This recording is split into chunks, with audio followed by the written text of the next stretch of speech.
The CEO laughed at the janitor's daughter, but what she did saved his company from imminent bankruptcy. If this story interested you, subscribe to our channel and tell us which city you are watching from. Let's begin. Charles Ashton was one of those executives who dominated the corridors of power as if they were extensions of his own ego.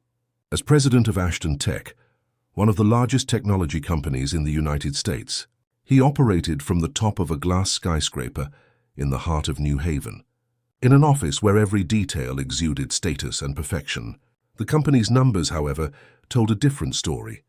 Behind the panoramic windows and the discourse of innovation, there was an empire weakened by miscalculated decisions, masked debts, and a dangerous dependence on a single international contract that, if not closed in record time, would bring the entire business to the brink of collapse.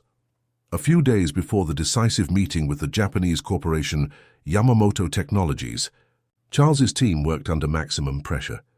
This billion-dollar contract represented the chance to rebuild Ashton Tech and restore the company's relevance in the global market. Insolvency, though silent and discreet, already lurked behind the scenes like an invisible ghost to outsiders, but deafening within the executive board.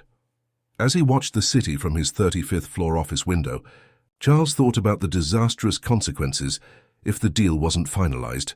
More than 2,000 employees would lose their jobs, including brilliant engineers who trusted his leadership. The tech empire that his father, Anthony Ashton, had built with so much sacrifice would disappear in a matter of months. "Mr. Ashton, your meeting with the finance department starts in 5 minutes. Marcia's voice. His secretary interrupted his dark thoughts. "I'm on my way," he replied dryly, adjusting his Italian silk tie in front of the mirror. On that Tuesday morning, as elevators rushed up and down between floors, Charles prepared for another day of hasty decisions. On his way to the executive floor, he noticed, without real attention, a janitor coming towards him with a little girl carrying a colorful backpack and red-framed glasses. The elevator doors closed just as the man tried to reach them. Charles didn't even move a muscle to hold the door. The indifferent gesture wasn't cruel by intent. It was automatic. Just like so many other times when his mind, trained for numbers, strategies, and results, simply erased people he deemed irrelevant. "Daddy, why didn't that man hold the elevator for us?" the girl asked, looking up with genuine curiosity. Joshua Miller, who had worked as a janitor at Ashton Tech for almost a decade, smiled serenely at his daughter. "Maybe he's very busy today, Larissa. Important people have a lot on their minds." "More important than being polite?" the little girl questioned, with the disconcerting wisdom only children possess. Joshua gently adjusted his daughter's glasses. "Let's take the next one, okay? You can tell me more about what you learned today on your language app." Larissa smiled, instantly forgetting the incident. At 10 years old, she already showed a surprising ability to learn foreign languages. Self-taught and curious, she spent hours immersed in books and educational apps, absorbing vocabulary and grammar with an ease that perplexed her public school teachers. "Daddy, I started studying Japanese yesterday. I already know how to introduce myself and ask for basic information. Want to hear?" "Of course," Joshua replied as they entered the next elevator. For Joshua, bringing Larissa to work during school holidays was not ideal, but as a widower, his options were limited. The neighbor who usually looked after the girl had traveled to visit relatives in the southern states, and the social program that offered activities for children during the holidays had no more vacancies. Fortunately, his supervisor, understanding the situation, allowed Larissa to accompany him, as long as she remained discreet and did not interfere with the work environment. What no one knew was that this seemingly inconvenient situation was about to change the fate of many lives in that glass building. In the main meeting room, the atmosphere was tense. Charles stared at the numbers projected on the screen with a grave expression. His financial director, Paul Mitchell, presented the quarterly report in a monotonous voice, but each plummeting graph seemed like a death sentence for the company. In short, "Mr. Ashton, if the contract with Yamamoto is not closed next week, we will have to start the restructuring process immediately. This means cuts of at least 40% of the workforce and possible sale of our most recent patents to cover short-term debts." Charles took a deep breath, trying to hide his apprehension. And what about the meeting with the Japanese? Is everything ready? He asked, addressing Renee Carter, Director of International Relations. Yes, sir. The specialized Japanese business translator, Dr. Helen Tanaka, is confirmed. She has experience with technology contracts and a deep understanding of Japanese corporate culture. The promotional materials have been translated and adapted according to her recommendations. Charles nodded, feeling a slight relief. Helen Tanaka was recognized as one of the best translators and interpreters in the country, specializing in high-level negotiations with Asian companies. With her help, the chances of success increased considerably. Will Mr. Kenji Yamamoto be present? Charles asked. Yes, the president himself will come, accompanied by the International Expansion Director and 2 senior engineers. They have shown genuine interest in our facial recognition technology, but we know they are analyzing proposals from at least 2 other global companies. Charles tapped lightly on the table, as he always did when he needed to end a discussion. Gentlemen, we have no margin for error. This contract is not just another deal, it is our survival. I want a detailed review of every slide in the presentation, every clause in the preliminary contract. If there is any detail that might displease the Japanese, I want to know now, not in the meeting room. When everyone left the room, Charles remained seated, staring at the city view.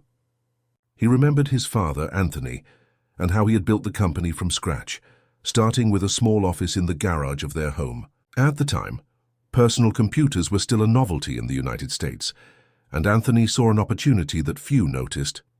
From simply reselling imported equipment, Ashton Tech evolved into software development, then its own hardware, until it became a symbol of American technological entrepreneurship.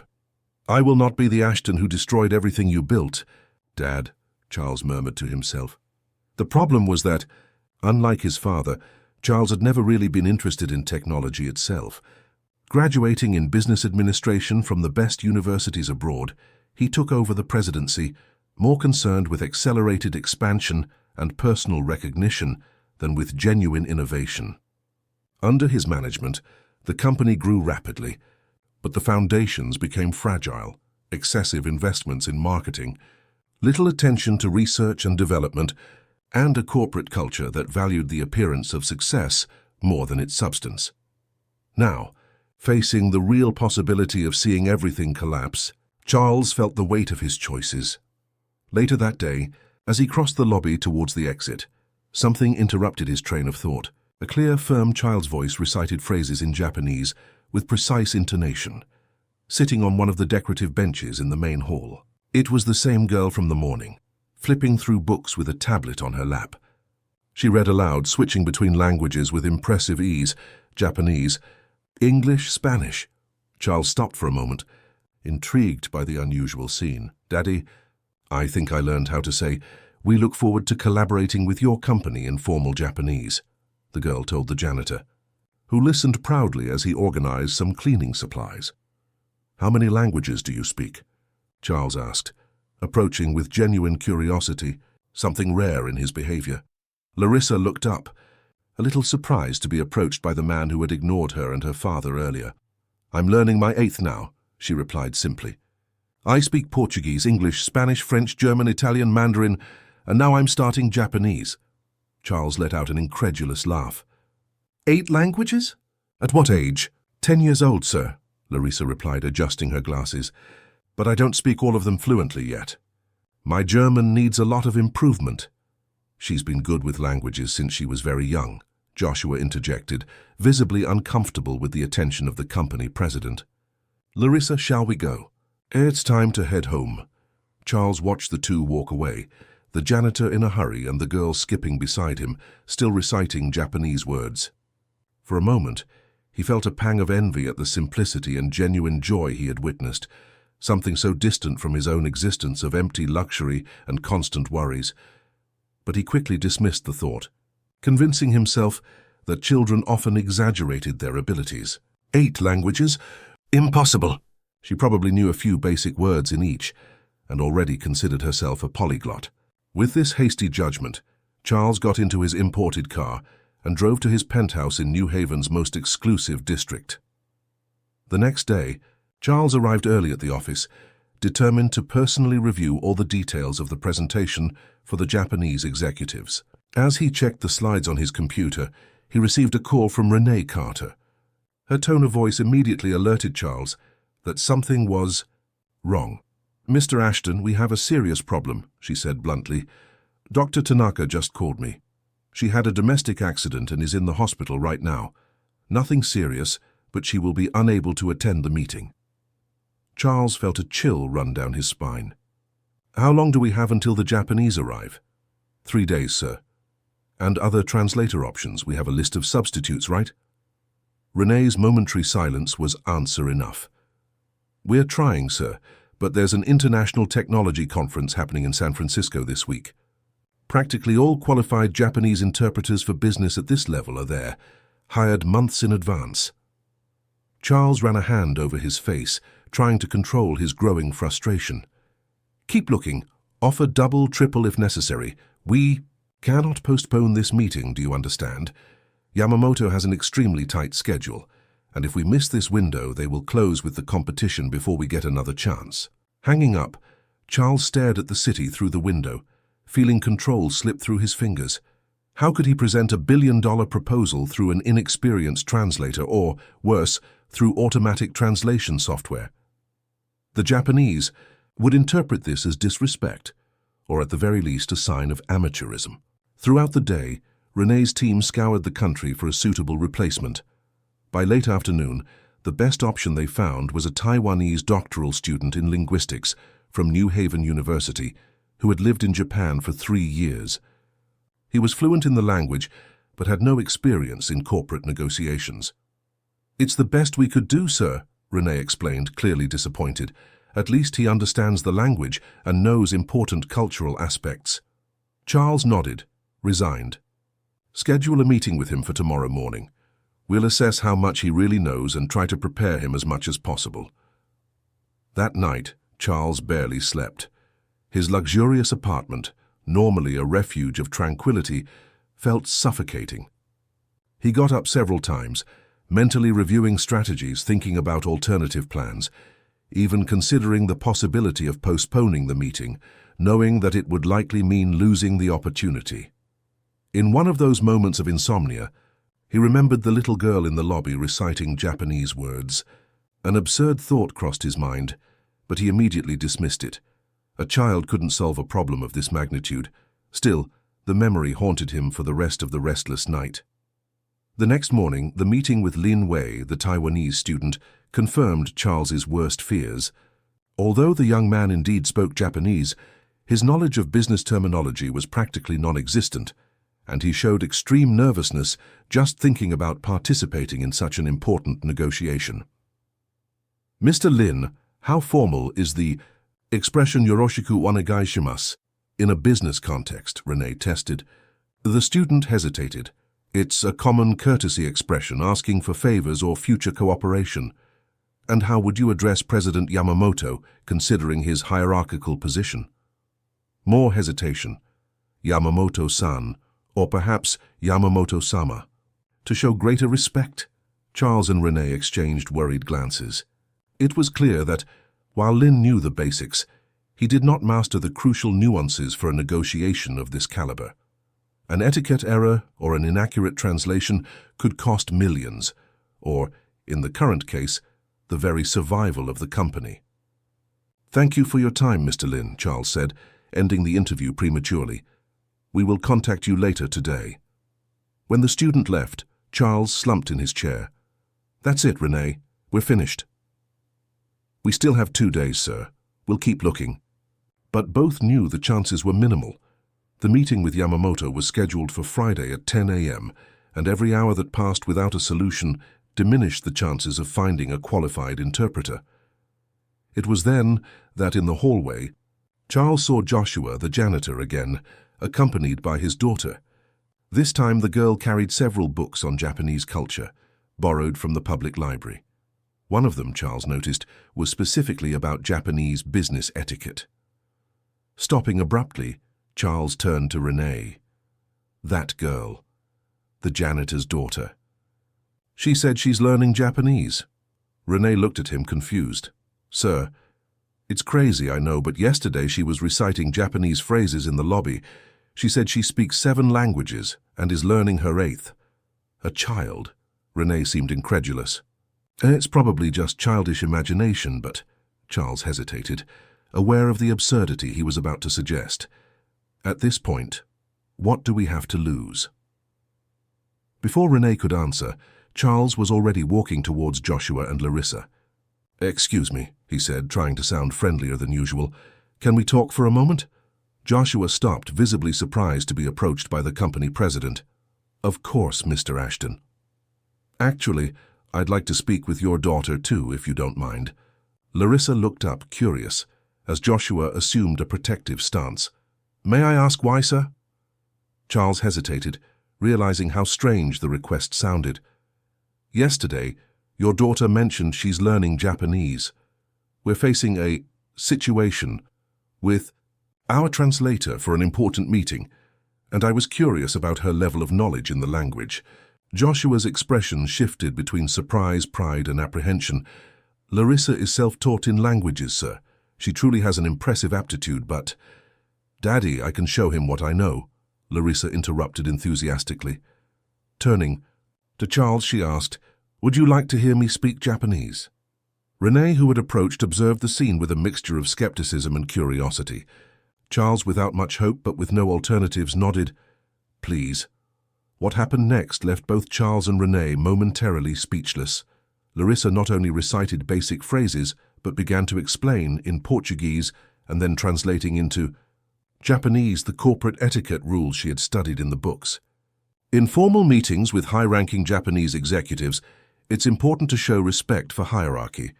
Business cards, or meishi, should be given and received with both hands, with a slight bow. The card of the person with higher hierarchy should be placed on top of the table." She continued, detailing subtle aspects of nonverbal communication, appropriate forms of gratitude, and even how seating arrangements reflect and reinforce the hierarchical structure. Her Japanese, though obviously still developing, had surprisingly precise pronunciation. Where did you learn all this?" Charles asked, genuinely impressed. "In books, sir, and on apps, videos, documentaries. I really like to study how people communicate in different cultures." Charles and Renee exchanged meaningful glances.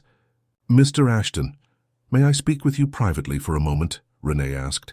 Stepping a few paces away, she whispered, "You're not actually considering—" "I'm not considering anything yet," Charles replied in a low voice. "But we're desperate, and this girl clearly has a gift. Let's test the extent of her knowledge." Turning back to Joshua and Larissa, Charles adopted a more formal tone. "Mr. Miller, I would like to propose something unusual.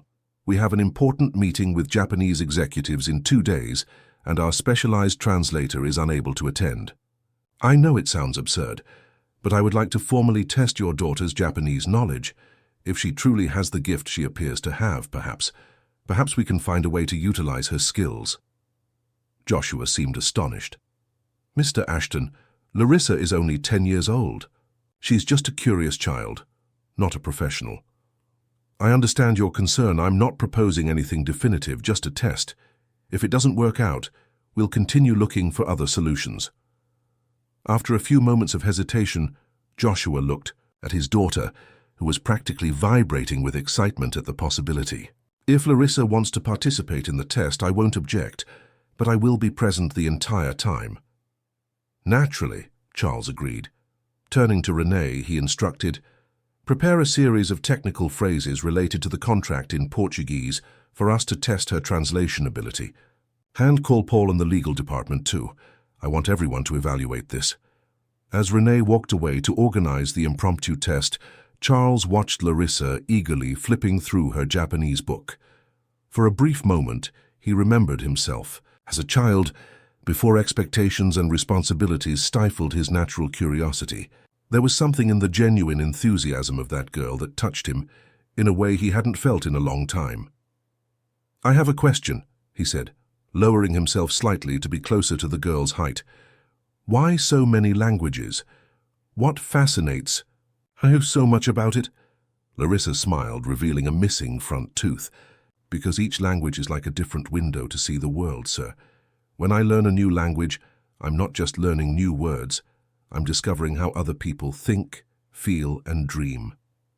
Charles nodded slowly, realizing he was about to bet the future of his company on a philosophy expressed by a 10-year-old child.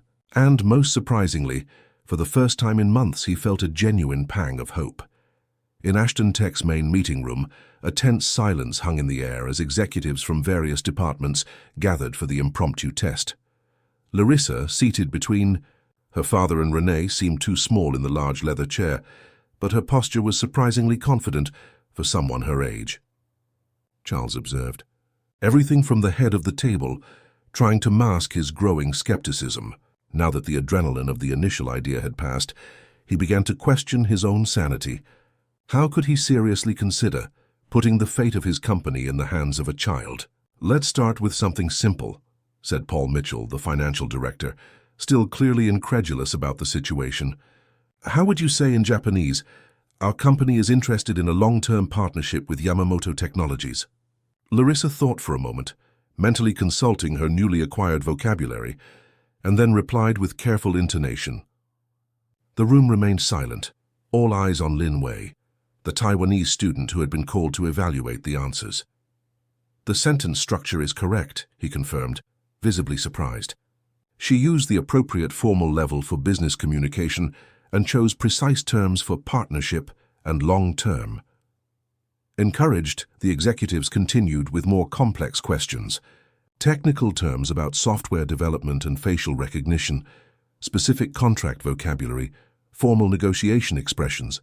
To everyone's surprise, Larissa managed to translate most of the concepts, occasionally consulting her small electronic dictionary when she encountered unfamiliar words. How does she do it? Charles asked Joshua at a moment when Larissa was focused on formulating a particularly complex answer. "Photographic memory," the janitor replied, with a mixture of pride and concern, and a kind of hyper-focus. "When she's interested in something, she dives in completely. In the last 3 days since she started studying Japanese, she's practically talked about nothing else."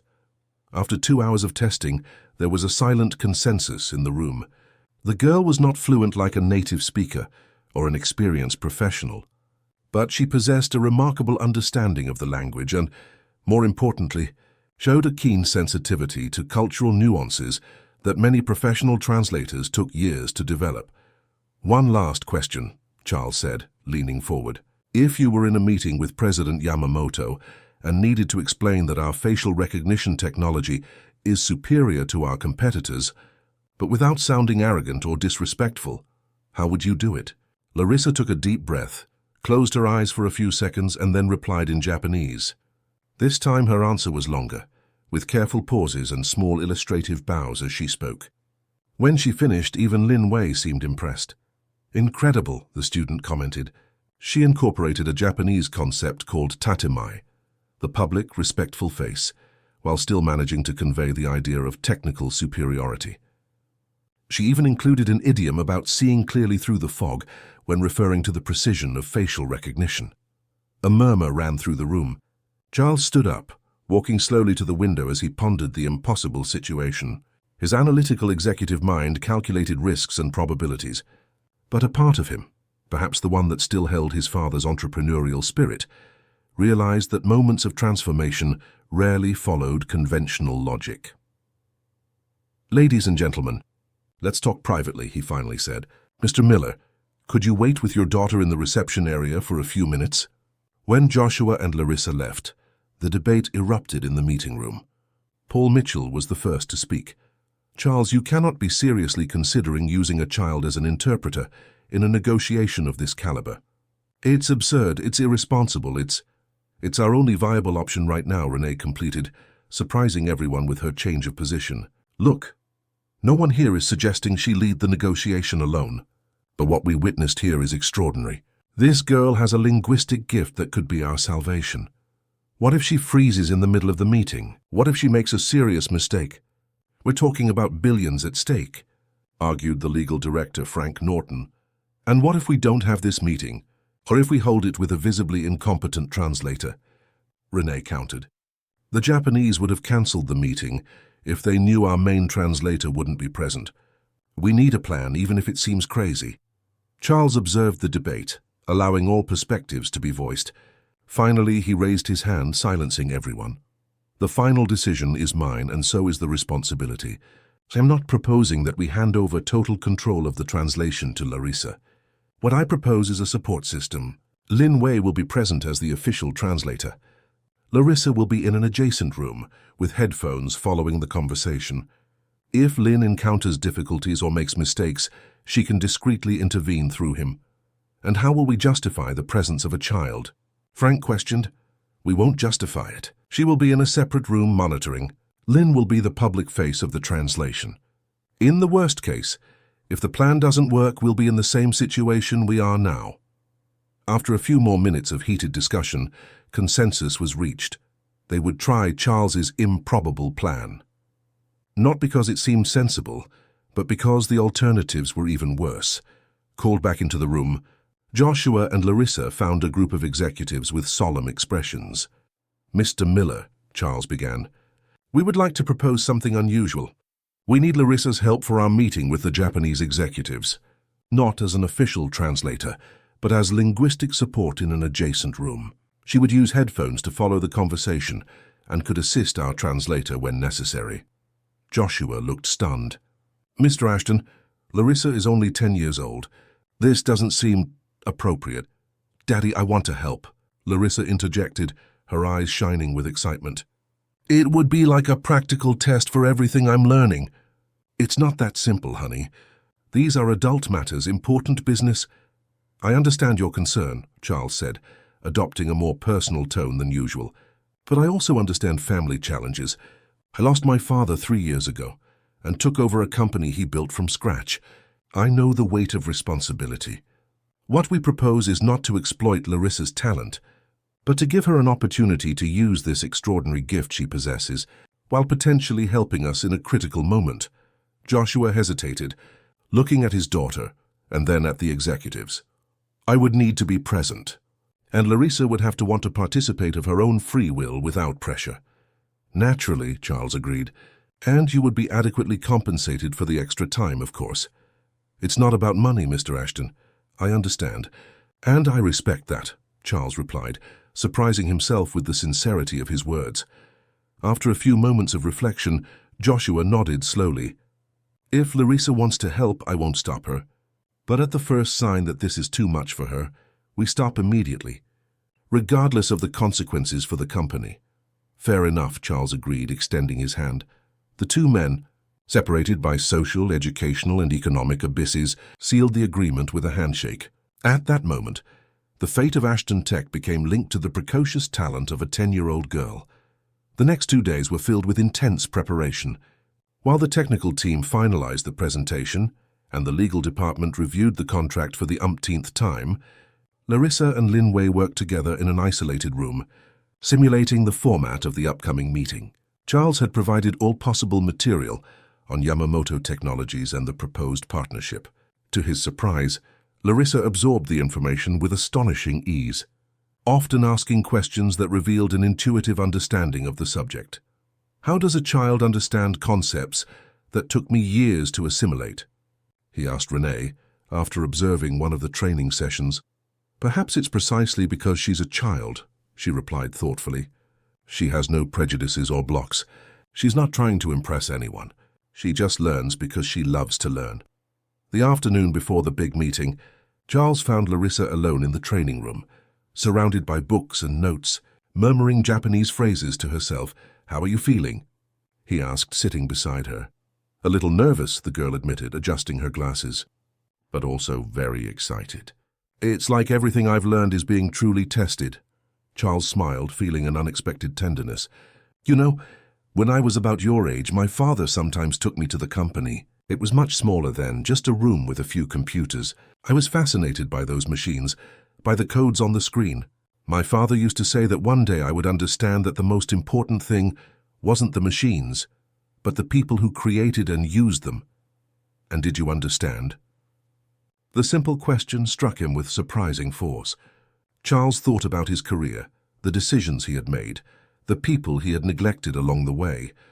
I'm starting to understand now, he replied honestly. Sometimes we need a reminder. Larissa nodded as if she understood perfectly and returned to her practice.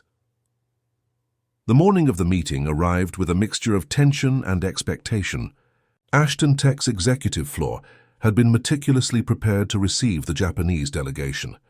Discreet floral arrangements, high-quality green tea, a seating arrangement that respected the visitors' hierarchy, every detail had been considered. An adjacent room to the main conference room was equipped with monitors and an audio system so Larissa could follow the meeting. Joshua remained by her side, still visibly apprehensive, but impressed by the seriousness with which his daughter approached the responsibility. Lin Wei, for his part, repeated key phrases in Japanese to himself, trying to control his evident nervousness. At 9:55 a.m., Charles received news that the car with the Japanese delegation had arrived at the building. Adjusting his tie one last time, he addressed Lin Wei. "Remember what we agreed. You are the official translator. If you have any doubts or difficulties, discreetly touch the small device in your pocket. This will signal to Larissa that you need help, and she can guide you through your earpiece." The young man nodded, swallowing hard. Charles then turned to the monitoring room. "Larissa, can you hear us clearly?" Through the intercom, the girl's confident voice replied, "Yes, Mr. Ashton. Perfect sound and image. Excellent. Remember, only intervene when absolutely necessary. I trust your judgment." With that, Charles took a deep breath and walked to the elevator, accompanied by Renee and Paul, to personally greet the visitors in the lobby. The Japanese delegation consisted of 4 men, all in impeccable dark suits. Kenji Yamamoto, the president, was a middle-aged man with a rigid posture and an impassive expression. Beside him, Takashi Himura, International Expansion Director, seemed more jovial, though equally formal. The group was completed by 2 senior engineers, specialists in digital security. The initial introductions took place with the expected formality. Lin Wei, to Charles's relief, managed to translate the basic greetings without major problems. The entourage proceeded to the meeting room, where coffee and tea were served according to previously informed preferences. "It is an honor to welcome you to our company," Charles began, maintaining respectful eye contact with Yamamoto. "We look forward to presenting our partnership proposal and answering any questions you may have." Lin Wei translated the phrase with adequate precision, although his voice trembled slightly. Yamamoto responded with a few words in Japanese, his neutral tone not revealing his initial impressions. "Mr. Yamamoto thanks you for the welcome and says he is interested in learning more about the facial recognition technology you have developed." Lin translated. The meeting proceeded to the technical presentation. Paul Mitchell took over, explaining the unique features of the system developed by Ashton Tech. At one point, he used a complex metaphor about seeing through layers of identity, which Lin Wei clearly had difficulty translating. After an uncomfortable pause, the young man discreetly touched the device in his pocket. Seconds later, through the almost invisible earpiece, Lin Wei heard Larissa's calm voice suggesting a Japanese idiom. Repeating it, he saw Takashi Himura's eyes light up with recognition, and even the austere Yamamoto slightly tilted his head in approval. The pattern was established. Lin Wei conducted the basic translation, and Larissa intervened at critical moments, providing culturally appropriate expressions, correcting nuances of formality, or suggesting specific technical terms. It was like a coordinated dance between the student's formal knowledge and the girl's extraordinary linguistic intuition. When they reached the discussion of contractual terms, however, the complexity increased significantly. Frank Norton, the legal director, used extremely technical terminology to explain clauses on intellectual property and exclusivity guarantees. Lin Wei began to hesitate more and more, his translations becoming fragmented and imprecise. In the monitoring room, Larissa perceived the growing frustration on the faces of the Japanese executives. Some of Lin's translations were significantly altering the original meaning, creating potential misunderstandings. "Daddy," she whispered to Joshua, "I think we need to do something different. They're not correctly understanding the most important points." Joshua, who was observing the situation with growing apprehension, nodded slowly. "What do you suggest, honey?" "Can I go in there?" "Maybe if I help directly." The janitor hesitated, aware of the risks of exposing his daughter to such a high-pressure situation. On the other hand, he realized that the original plan was not working as expected. After a few moments of reflection, he picked up the internal phone and called the meeting room. The discreet ring interrupted Frank's explanation. Charles, frowning at the interruption, quickly answered. "Mr. Ashton," Joshua said, his voice low but firm, "Larissa believes she can help better if she's present in the room. The translations are missing crucial points." Charles looked at the increasingly closed faces of the Japanese executives. Takashi Himura discreetly checked his watch, while Yamamoto maintained a neutral expression that, to those familiar with Japanese culture, clearly signaled disapproval. "Bring her in," Charles replied simply, hanging up the phone. Turning to the visitors, Charles made a small bow. "Gentlemen, I apologize for the interruption. I would like to suggest a short 5-minute break for refreshments. Our special green tea has just arrived." Lin Wei translated the request and the Japanese politely agreed, although Yamamoto made a comment that the student preferred not to translate completely, merely murmuring something about valuable time. As the visitors were escorted by Renee to a small waiting room, Charles quickly met with his team. "The situation is deteriorating," he said bluntly. "They are losing interest by the minute. What can we do?" Paul asked, visibly tense. Lin clearly isn't keeping up with the technical complexity. Before anyone could answer, Joshua entered the room, followed by Larissa. The girl seemed even smaller in the formal corporate environment, but her gaze conveyed surprising determination. "Mr. Ashton," she said, adjusting her glasses, "I think I can help directly. Lin is doing his best, but there are concepts he isn't able to convey correctly." Charles looked at Frank and Paul, who seemed skeptical, and at Renee, who had just returned and observed the scene with an undecided expression. "What do you propose, Larissa?" "I can introduce myself as Lin's assistant. When he has difficulties, I can supplement the translation. I specifically studied the technical terms of the contract last night, and I believe I can explain them in a way that the Japanese gentleman will understand." The proposal was bold and potentially disastrous. Exposing a child directly to the negotiation could be interpreted as unprofessionalism or worse, as an affront to the Japanese executives. On the other hand, the meeting was already rapidly heading for failure. Charles closed his eyes for a moment, thinking of his father, of how Anthony Ashton always said that the greatest risks brought the greatest rewards. When he reopened his eyes, his decision was made. "We have 5 minutes to prepare a plausible story about Larissa's presence. Frank, Paul, follow my lead and don't show surprise at anything that happens." Renee explained the situation to Lin Wei. He needs to accept Larissa's support without appearing embarrassed. "Mr. Miller, do you trust your daughter is ready for this?" Joshua looked at Larissa, seeing beyond the child, recognizing the determination and extraordinary talent she possessed. "She's ready, but I'll be nearby if you'll allow me." "Of course," Charles agreed. "You can discreetly monitor from the observation room." When the Japanese executives returned, they found a slightly modified scene. Beside Lin Wei, a small additional chair had been placed, where Larissa now sat with an upright posture and a serious expression. Charles stood up to make the introductions. "Gentlemen, I would like to introduce Larissa Miller, a young linguistic prodigy who is accompanying our translator as part of a special educational program. She has a remarkable gift for languages and is assisting Lin Wei with some specific cultural nuances." Lin Wei, visibly more relaxed with the girl's presence, translated the introduction. To everyone's surprise, Yamamoto, who until then had maintained an impassive expression, showed genuine interest. "A young Japanese student?" he asked in basic English, before continuing in his native language.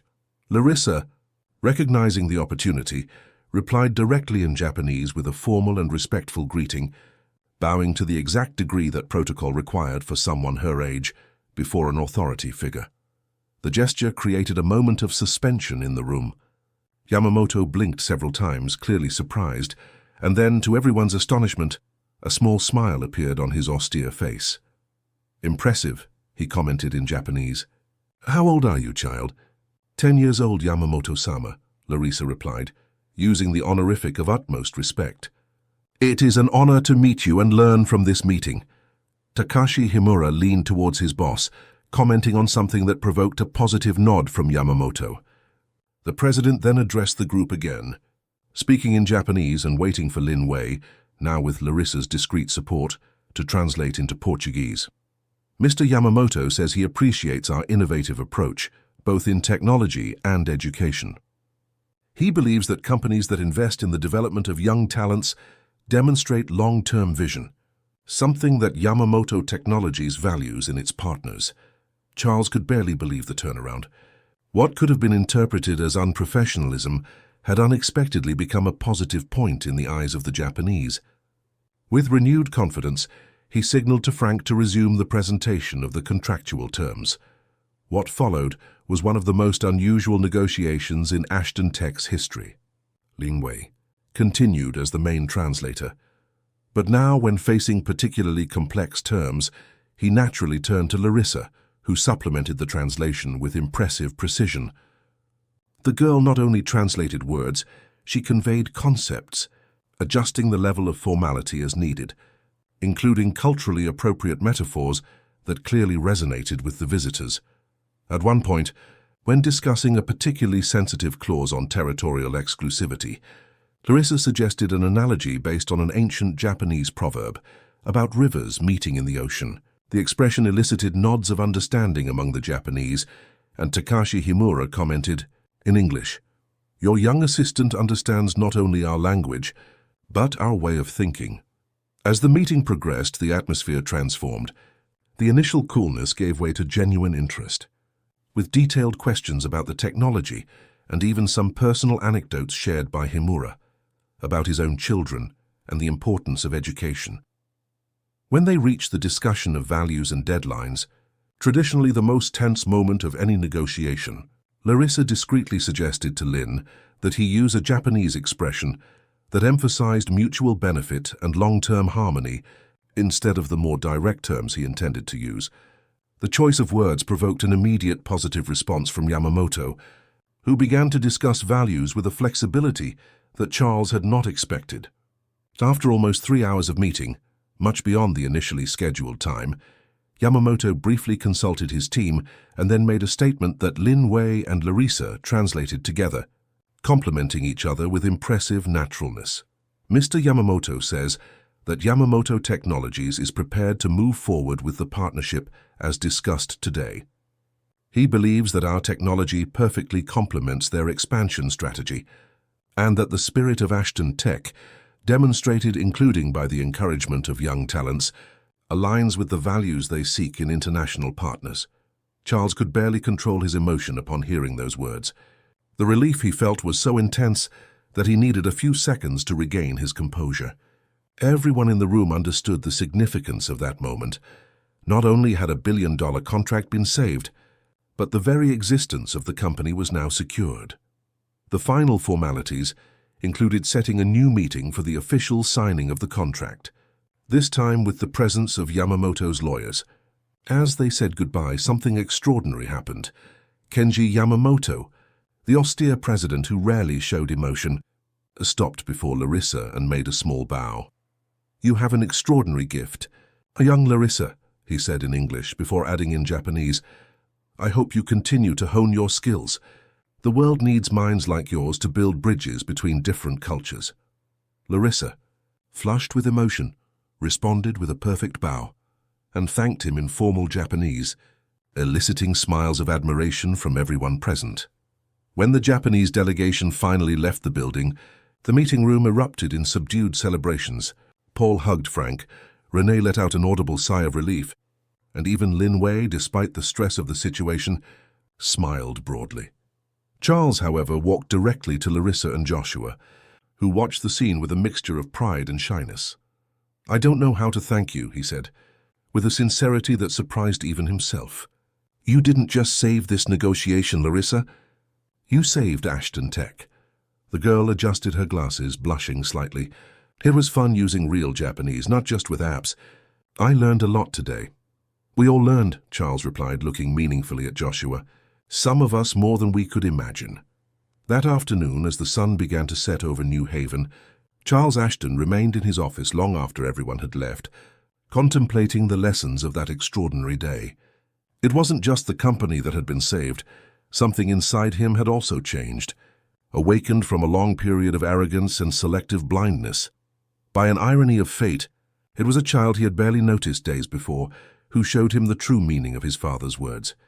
The most important thing wasn't the machines, the contracts, or the glass buildings, but the people with their talents, dreams, and unexplored potentials.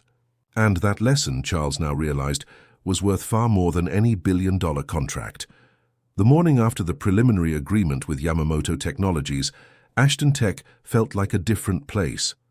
The corridors, once tense and silent, now buzzed with animated conversations and occasional laughter.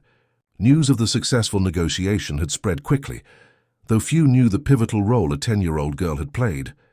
For most employees, the credit was attributed to Charles's brilliant strategy and his executive team. Sitting in his office, Charles reviewed the final details of the contract when Renee tapped lightly on the door. "The documents for formalizing the agreement are almost ready," she announced, placing a folder on his desk. "The legal department worked all night to ensure everything was aligned with Yamamoto's requests." "Excellent," Charles replied, realizing he couldn't feel the usual satisfaction. Something had changed within him. "And what about Larissa and her father?" Renee hesitated briefly before answering. "Mr. Miller has resumed his normal duties. Larissa is with him, spending the day at work again. They seem to want to keep discretion about what happened." Charles nodded thoughtfully. "Understandable. But we can't just go back to routine as if nothing happened. That girl has an extraordinary talent that cannot be wasted. What do you have in mind?" Renee asked, genuinely curious about this new facet of her boss, normally so focused only on financial results. Charles stood up and walked to the window, observing the city stretching below. "I don't know exactly yet, but I know I need to talk to them." Finding Joshua and Larissa was surprisingly difficult. The janitor had been assigned to the basement maintenance sector that day, an area Charles barely knew in his own building.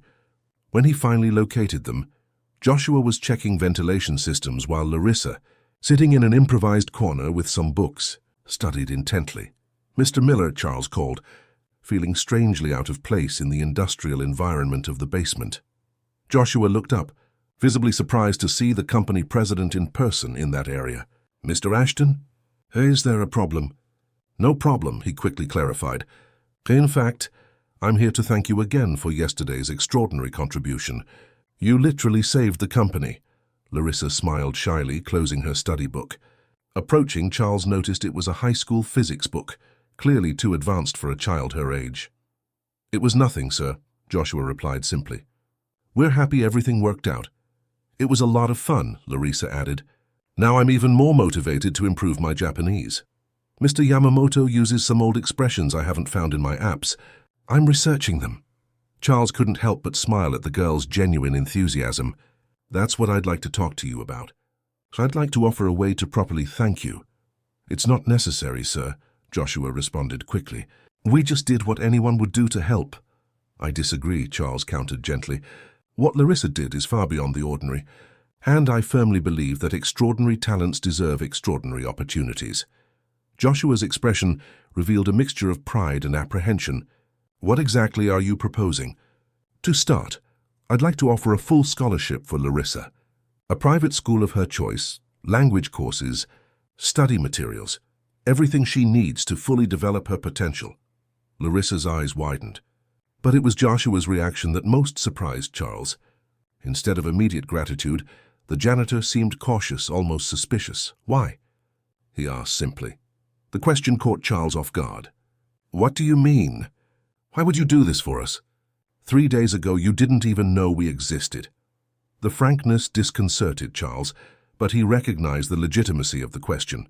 Throughout his career, he had made decisions based on calculations of benefits and returns. It was natural for Joshua to suspect hidden motives. "It's a fair question," Charles admitted after a moment of reflection. "Until a few days ago, I probably wouldn't have noticed the extraordinary talent right under my nose. I was too busy looking at charts and spreadsheets to see real people." He paused, searching for the right words. He wasn't used to expressing personal feelings, especially to employees. "The truth is, what happened yesterday made me question many things. Not just about how I run this company, but about how I see the world. Larissa didn't just save an important contract. She showed me how wrong I had been in many aspects." Joshua studied Charles's face for a moment, as if assessing the sincerity of his words. "I appreciate the offer, Mr. Ashton, but I need to think about what's best for my daughter. I don't want her to be seen as a curiosity or a tool." "Neither do I," Charles readily agreed. "What I propose is to support her development, without expectations or obligations. If one day she chooses to work with us, that would be wonderful.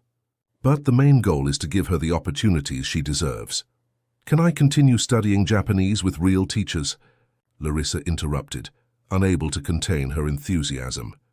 "Japanese and any other language you want to learn," Charles confirmed, smiling at the girl. "And can I choose the school?" "Of course, including the one with advanced science labs. The one we visited last year, Dad." Joshua smiled at his daughter's excitement. "Let's take it easy, Larissa. We need to talk more about this at home." Charles realized it was time to back off. "I don't need an answer now. Think it over carefully. Discuss it among yourselves. My offer remains open."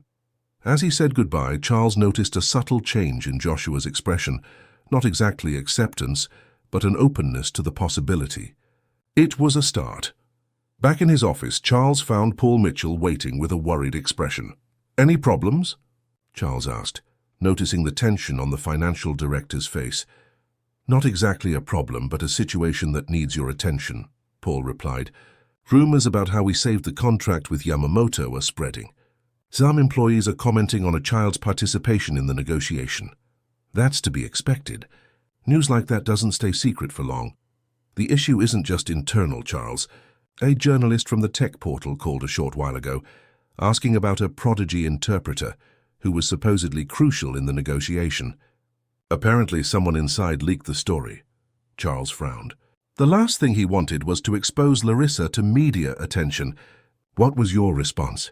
"I said we don't comment on details of ongoing negotiations." But he was insistent, mentioned he had reliable sources. "I think the story will come out one way or another." Charles pondered the situation for a few moments. "Contact our press office. I want us to prepare an official response that protects Larissa's identity. We can confirm that we rely on diverse talents within the company, including promising young people in educational programs, but without specific details." "Understood," Paul nodded, making notes. He hesitated for a moment before continuing. "Charles, this whole situation, it's impressive but also a bit concerning. A child really saved us from a financial disaster. Don't you think that should make us rethink many things?" "That's exactly what I've been doing since yesterday, Paul," Charles replied, with a sincerity that surprised his longtime colleague. "And I believe many changes need to happen around here." In the following weeks, Ashton Tech underwent a subtle but significant transformation. The contract with Yamamoto Technologies was formalized, injecting not only essential financial resources, but also renewing market confidence in the company. Stock prices rose, creditors relaxed their pressures, and the internal environment became visibly lighter. More importantly, however, were the changes that few immediately noticed. Charles began to circulate more among different departments, talking not only with managers, but also with developers, maintenance staff, receptionists. People who were once practically invisible to him now received his genuine attention. Joshua and Larissa partially accepted Charles's proposal. After long family discussions, they decided that Larissa would continue at the public school where she was already studying, an institution with dedicated teachers who already knew and supported her extraordinary potential, but they accepted scholarships for complementary language and science courses. The condition imposed by Joshua was clear: no publicity, no special treatment beyond educational opportunities. Larissa was to have a normal childhood, despite her exceptional talent. Charles fully respected these conditions. The story of the prodigy interpreter eventually reached the media, but with vague details and no identification. Ashton Tech merely confirmed that diverse talents contributed to the success of the negotiation, without ever exposing Larissa. Internally, however, Charles implemented changes inspired by the experience with Larissa. He launched a talent identification and development program that went far beyond traditionally valued departments. Employees at all levels were encouraged to share special skills or interests that could contribute in unexpected ways to the company. One of the most surprising initiatives was the creation of an educational space within the company itself. Initially just a room with computers and study materials, available to employees and their children. Charles invited Joshua to help develop the project, recognizing that the janitor, despite his lack of advanced formal education, possessed an intuitive wisdom about learning that had nurtured Larissa's extraordinary talent. "How did you do that?" Charles asked one afternoon while visiting the educational space under construction. "How did you identify and cultivate her talent from such an early age?" Joshua, who was supervising the installation of bookshelves, reflected for a moment before answering. "I didn't do anything extraordinary, Mr. Ashton. I just observed and listened. Larissa always showed curiosity about languages, even before she could read. I simply followed her interest, providing the resources I could. Books from the public library, free apps, educational videos. The talent was already there. I just didn't put obstacles in the way."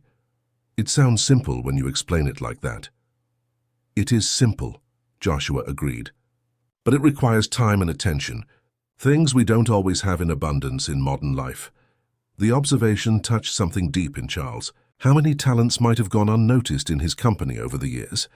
How many lost opportunities for innovation and growth because he was too busy looking at numbers and not at people? A month after the official signing of the contract with Yamamoto, Charles received an unexpected email.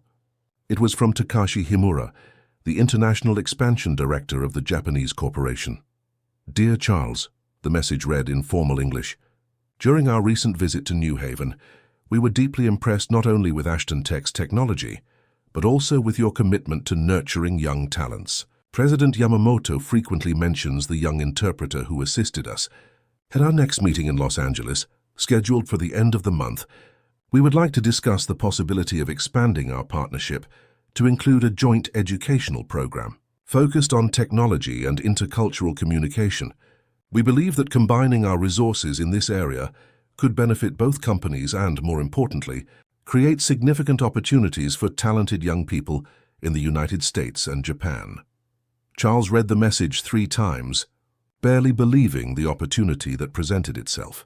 Tao's educational partnership with Yamamoto Technologies would open doors he hadn't even imagined weeks before.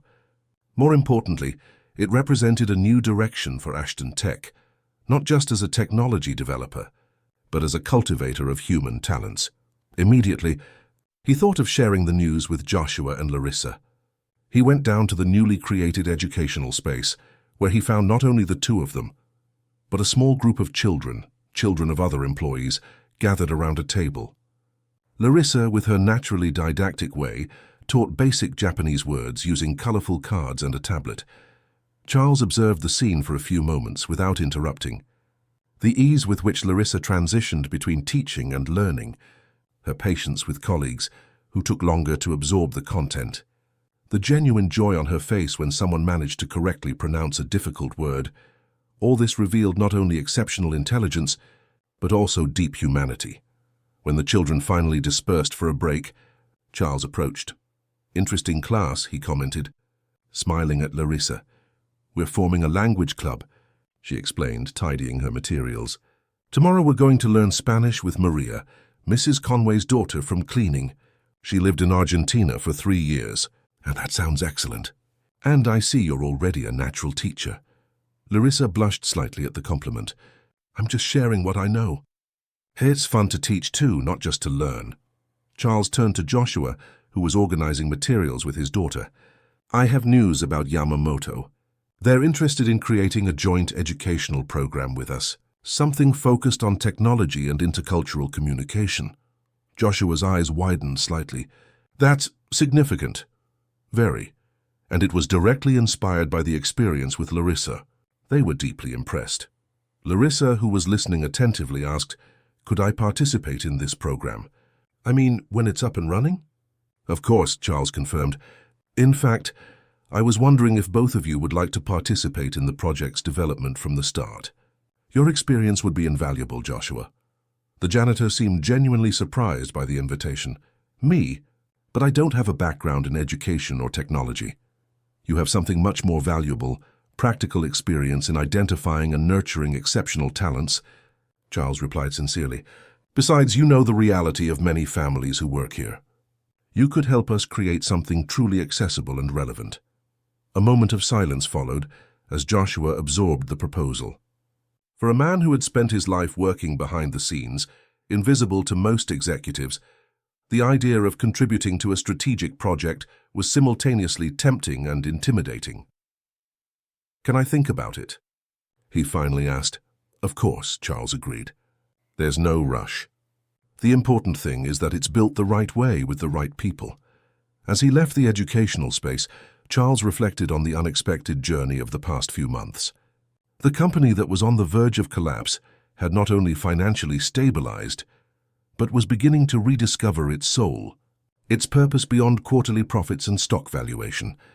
In his office, Charles looked out at the city through the wide windows, realizing how his vision had changed.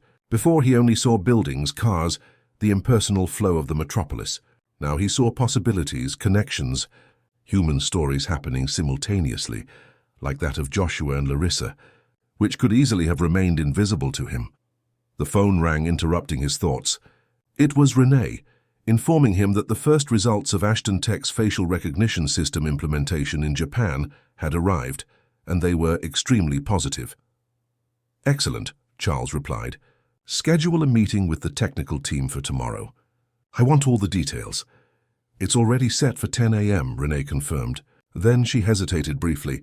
"Charles, can I make a personal observation?" "Of course. You've been different since the Yamamoto incident." "In a good way." "The entire company is noticing." Charles smiled, feeling a different satisfaction than he usually experienced with compliments. "Let's just say I learned some valuable lessons from an improbable teacher." "Larissa truly is extraordinary," Renee agreed. "But do you know what's most impressive?" Her father. Raising a daughter alone, identifying and cultivating such exceptional talent, even with limited resources, that requires special wisdom. "Exactly what I've been thinking," Charles replied. "And that's why I'm considering even more significant changes in the company's structure." The following afternoon, Charles convened an unusual meeting. Instead of the usual group of executives, the main conference room hosted an eclectic mix of employees from all levels, from directors to maintenance and cleaning staff. Among them, Joshua, visibly uncomfortable in an environment where he was rarely invited to participate. "Thank you all for coming," Charles began, maintaining an informal tone.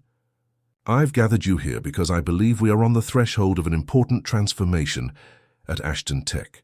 In recent years, we've focused almost exclusively on financial growth and market expansion.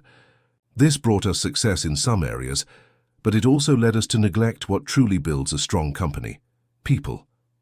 A murmur of surprise ran through the room. It wasn't the kind of speech employees were used to hearing from the president. The recent experience with Yamamoto Technologies made me realize that our greatest asset is not in financial statements or registered patents, but in the human potential we gather here. Potential that often we leave unexplored because we are only looking at official functions, positions, traditional departments. Charles paused, his eyes momentarily meeting Joshua's. "Therefore, I am announcing today 2 initiatives that I believe will transform not only how we work, but also how we see ourselves as a community. First, the Ashton Talent Development Program, which will identify special skills among employees and their families, offering opportunities for growth and contribution to the company. Second, an educational partnership with Yamamoto Technologies, focused on technology and intercultural communication, open to both our employees and the external community." As Charles detailed the initiatives, he observed the diverse reactions in the room. Some executives seemed skeptical, others intrigued. Among employees of lower hierarchical levels, there was a mixture of surprise and cautious hope, as if they were wondering if those words would actually translate into concrete changes. To lead these initiatives, I have invited someone who perfectly exemplifies the kind of wisdom that we often ignore when we focus only on titles and academic qualifications, Charles continued. "Joshua Miller has accepted the challenge of coordinating our new Human Development Department, bringing his practical experience and unique sensitivity to identify and nurture talents." Joshua's eyes widened in shock. Although Charles had discussed with him about participating in the educational project, the formal offer of a leadership position was completely unexpected. A momentary silence fell over the room, followed by a gradual wave of applause, led by those who knew Joshua personally and respected his work ethic and character. When the meeting ended, many employees approached to congratulate Joshua, while others excitedly discussed the possibilities that the new initiatives opened. Charles observed from a distance, aware that he had just initiated a transformation whose full results would only be visible over time. Renee approached, an expression of genuine admiration on her face. "It was a bold decision," she commented. "Some of the shareholders might question it." "Let them question," Charles replied with quiet confidence. "I am prepared to defend this change of direction with concrete data. The experience with Yamamoto proved that valuing the human element is not only ethically correct, but also strategically intelligent." "And what about Larissa?" Renee asked. "How does she fit into these plans?" Charles smiled, watching the girl who had discreetly entered the room after the meeting and was now animatedly talking with some employees who were greeting her. "Larissa will continue to be exactly what she is, an extraordinary child who deserves the chance to grow and develop naturally, without excessive pressures or expectations. If one day she chooses to work with us, she will be welcome. But her legacy is already secured regardless of the path she takes." "What legacy?" Renee asked, intrigued. Charles looked around at the room full of people who now talked with a new spark of purpose and possibility. "The legacy of reminding us that true innovation begins when we stop looking only at screens and charts and start seeing the people around us." When the room finally began to empty, Joshua approached Charles, still visibly stunned by the sudden change in his professional trajectory. "Why me?" he asked directly without preamble. Charles replied with the same frankness, "Because you saw what I, with all my expensive education and impressive titles, was unable to see. You recognized value where others only saw the common. And now more than ever, we need that kind of vision at Ashton Tech." Joshua nodded slowly, the magnitude of the responsibility clearly weighing on his shoulders. "I'm not sure I'm prepared for this." "None of us are truly prepared for big changes, Joshua. But you have something that cannot be taught in MBAs or corporate trainings: genuine wisdom and respect for human capabilities in all their forms. The rest we can learn together." As they parted ways that day, something fundamental had changed at Ashton Tech. The company that had almost collapsed due to arrogance and narrow vision was now opening up to unexplored possibilities, to hidden talents, to a future built on mutual respect and recognition of the extraordinary potential that exists in unexpected places. And it all started with a dismissive laugh, and ended with a girl, a language, and the courage of someone who never doubted their own worth. 3 years had passed since that initial transformation of Ashton Tech. What began as an experimental initiative was now a national benchmark in integrating technological and human development. The Ashton Yamamoto Educational Center, as it had been officially named, had already expanded to 3 units in different areas of New Haven, serving over 1,000 young people and their families. The partnership with the Japanese corporation had evolved far beyond initial expectations, opening doors to new markets in Asia and consolidating the American company's position as a unique case of social and technological innovation. On that sunny September morning, Charles observed the movement in the central courtyard of the company headquarters. Groups of students of various ages moved between programming labs, design studios, and language rooms. The space that was once exclusive to senior employees now pulsed with renewed energy. Every corner of the building seemed alive, human. "Impressive how everything has changed, isn't it?" Joshua's familiar voice interrupted his thoughts.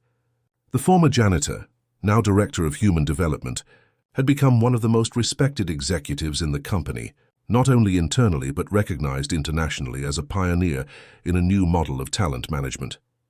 "Sometimes I barely recognize this place," Charles agreed. "In a good way." The selection committee has just finalized the list of those selected for this year's exchange program, Joshua informed, handing a folder to Charles. 40 young Americans will go to Japan, and we will receive 35 Japanese. Double last year's number. Charles briefly examined the documents, noting the diversity of profiles and origins of the selected individuals. "We have representatives from how many communities?" 17 different neighborhoods in New Haven, including 6 low-income communities. The idea is to truly democratize access. And Larissa? Charles asked, remembering the young woman who had triggered all that transformation.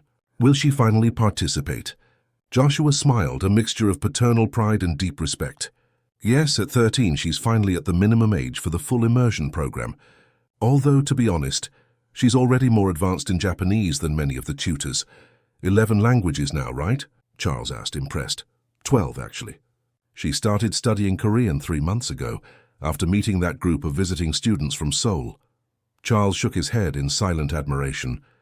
Even after years of witnessing Larissa's extraordinary development, her capacity for absorption and linguistic adaptation continued to surprise him. We are finalizing preparations for the 5-year anniversary ceremony of the Ashton-Yamamoto partnership, Joshua continued, consulting his key tablet. President Yamamoto has confirmed his presence along with a delegation of 20 executives. The Secretary of Education will also be here for the announcement of the national expansion of the program. Charles nodded, feeling the positive weight of responsibility. What had started as a local initiative was about to become a national program, with government support and private investment from multiple sources. A model that challenged the traditional separation between education and market, building bridges where there were once walls. The press is asking for exclusive interviews with you, Joshua added, especially after the Harvard Business Review article about our talent development model. It's not me who should be giving those interviews, Charles replied sincerely. It's the transformation stories of the participants that deserve the spotlight. Always humble, Joshua joked, with a familiarity that would have been unthinkable years earlier. But you know your leadership was fundamental. Not every CEO would have the courage to so completely reinvent an established company. Charles smiled, acknowledging the compliment, but inwardly knowing that his greatest virtue had not been courage, but rather the ability to recognize his mistake in time. The arrogance that had almost destroyed the company had given way to a different way of leading, more attentive, more human, more open to the unexpected. A notification on his phone interrupted the conversation. It was a message from Renee, now Vice President of International Operations. Emergency meeting in 15 minutes. Serious problem with the San Francisco project. Charles frowned. The San Francisco project was the first significant expansion of the Ashton model beyond New England, a large-scale technological educational center under construction in the Bay Area's Metropolitan Center, the result of a partnership with the state government and 3 international companies, including Yamamoto. An investment of over $200 million, scheduled for inauguration in less than 2 months, coinciding with the official visit of the Japanese delegation. I have to go, he told Joshua. It seems we have a problem with the San Francisco project. Do you want me to join the meeting? Joshua offered, noticing the concern on his friend and boss's face. Please, your perspective always helps, especially in times of crisis. In the main meeting room, a group was already waiting. Renee Paul Mitchell, now Global Financial Director, Frank Norton from the legal department, and, to Charles's surprise, Adrian Vance, the new Director of Special Projects, who had been specifically hired to oversee the expansions of the Ashton model across the country. What happened? Charles asked, dispensing with formalities. Adrian, a woman in her 40s with experience in large infrastructure projects, was direct. We received official notification from the San Francisco government. They are freezing all project funding, citing urgent budgetary re-evaluation due to the economic crisis. When? Charles asked, already mentally calculating the impacts.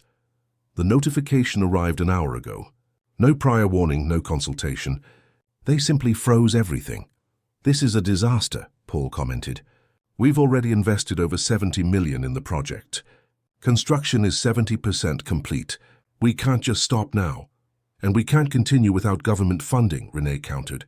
The financing model was structured as a public-private partnership precisely to enable the project's scale.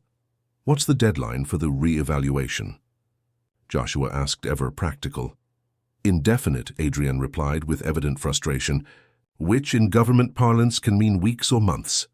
A tense silence filled the room. Everyone understood the gravity of the situation. The San Francisco project was not just another business expansion. It was the model for all future national initiatives, proof that the success in New Haven could be replicated on a large scale. Its failure would represent a devastating blow not only financially, but to the very vision Charles had cultivated in recent years. Options? He finally asked, looking at each face in the room. Legally, we can challenge the suspension, Frank suggested. The contract includes clauses for continuity and penalties for unilateral interruption. But a lawsuit against the state government would take months, if not years. We could temporarily take over the government's share, Paul proposed. Restructure the financing to inject our own capital until the situation is resolved. That would seriously compromise our cash flow, Renee warned. And it would send a dangerous signal to other government partners that we are willing to cover their responsibilities. Charles listened intently, analyzing each perspective. The old version of himself would have made an impulsive, probably aggressive decision, possibly driven by pride. The new Charles, however, had learned to value collective wisdom. "Joshua, you're uncharacteristically quiet," he observed. "What do you think?" The former janitor leaned forward, his elbows on the table. "We are approaching this only as a financial and contractual problem. But the San Francisco project was never just about money or construction. It's about people, communities, talents to be developed." "What do you suggest, then?" Adrienne asked, clearly skeptical. "That we remember why we started this project in the first place," Joshua replied calmly. "It wasn't to expand the Ashton brand or impress investors. It was because we genuinely believed our model could transform lives on a large scale. If we maintain that central purpose, perhaps there are alternative paths." Charles nodded, recognizing the wisdom in Joshua's approach. "Elaborate. What if we turn this challenge into an opportunity to demonstrate the real strength of our model, not just as a corporate initiative, but as a social movement?" The room fell silent as Joshua explained his idea. Instead of fighting the freeze or bearing the financial burden alone, they could mobilize the very community that would benefit from the project, create a movement of popular and business support that would highlight the social value of the initiative, pressuring the government to reconsider, not through legal channels, but through a public demonstration of impact. "It's risky," Renee assessed after hearing the full plan. "We are publicly exposing a vulnerability of the project. But we are also being true to what brought us here," Charles countered, already convinced of the approach. "Transparency and focus on people, not just numbers." The decision was made. Instead of retreating or attacking, they would turn the challenge into a catalyst for even greater mobilization. In the following weeks, an extraordinary operation was set in motion. While the legal team maintained formal dialogue with the government, Ashton Tech launched the San Francisco Talents program, an initiative that brought provisional versions of the educational program to public schools and community centers in the areas that would be served by the Future Center. Mobile technology labs began circulating through peripheral neighborhoods. Corporate volunteers, many of them Ashton employees, offered mini-courses in programming, digital design, and languages. Young talents identified in New Haven were invited to participate as junior mentors, building bridges between communities. At the center of this mobilization, surprisingly, was Larissa. Now 13, but with impressive maturity and poise, she coordinated a language teaching program on weekends, working especially with younger children. Her story, from a janitor's daughter to the protagonist of a corporate transformation, had become an inspiration for many young people from similar backgrounds. During one of these activities, held at a public school in the East Bay, Charles appeared by surprise to observe the work. He watched from afar as Larissa, with extraordinary patience, taught Japanese fundamentals to a diverse group of children between 8 and 12 years old. "Impressive, isn't it?" a female voice said beside him. Charles turned and found Marcia Olson, the school director. "Very," he agreed. "Larissa has a natural gift for teaching, not just for learning." "I wasn't just talking about her, though she is truly remarkable," the director explained. "I was referring to all of this." She made a sweeping gesture, indicating the various groups scattered across the schoolyard. Children programming small robots, teenagers learning digital design, parents participating in technological entrepreneurship workshops. These kinds of opportunities would never reach this community through traditional channels. That's exactly why the permanent center is so important, Charles replied. These mobile initiatives are valuable, but limited in scope and duration. The director nodded thoughtfully. Do you know what impresses me most about your project, Mr. Ashton? It's not just the technology or the resources.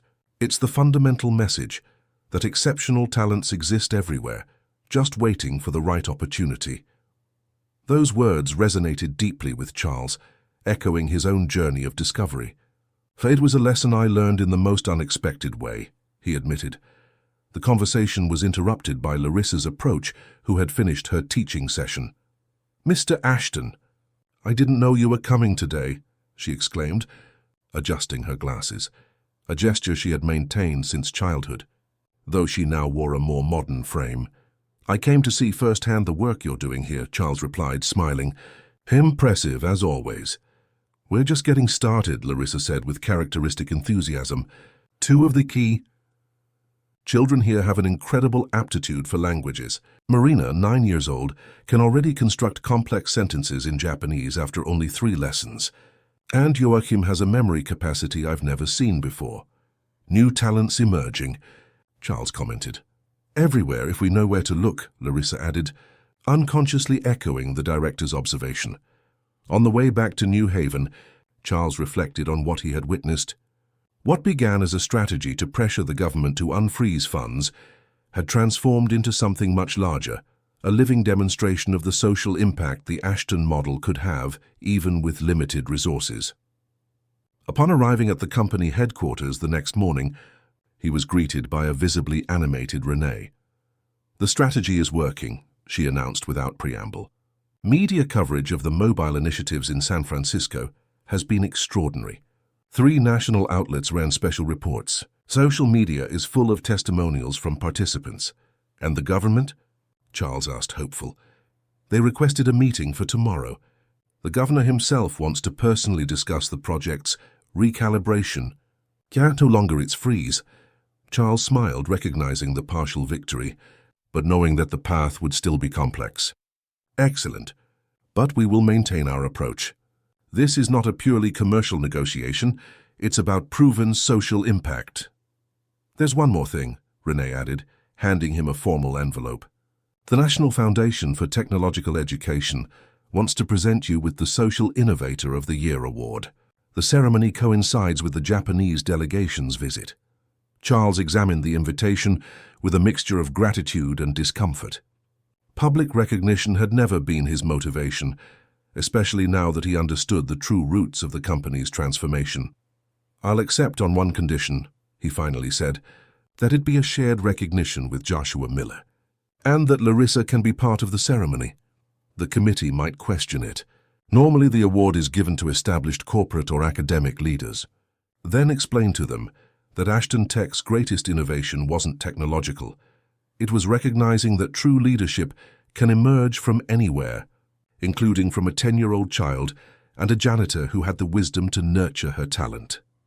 In the following days, negotiations with the San Francisco government progressed positively. The freeze was officially lifted, though with a recalibration of the timeline that would postpone the full inauguration by 3 months. It wasn't the ideal scenario, but it represented a significant victory given the initial threat of indefinite paralysis. The news was met with relief and moderate celebration at Ashton Tech. During a small, impromptu gathering, Charles found Joshua in a rare moment of tranquility, observing from afar the groups of employees talking animatedly.